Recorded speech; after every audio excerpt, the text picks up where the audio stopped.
Mount Pleasant are through to the final of the Jamaica Premier League after defeating arguably the most consistent team in the league, Arnett Gardens, 3-1 at Sabina Park a short while ago. It was a constant wave of pressure by the team in blue, but it was the team in red that drew first blood when DeAndre Cunningham scored his first goal of the season in the 15th minute to give Arnett the lead. Good goal. Mount Pleasant continued their assault, and they were finally rewarded through starman Javante Stewart in the 33rd minute.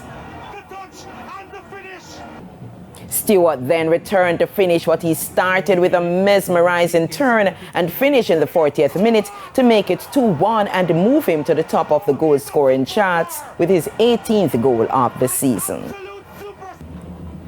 Ironically, it was former Arnett Gardens player Shandy James who drove the final nail in the Junglist coffin in the 86th minute.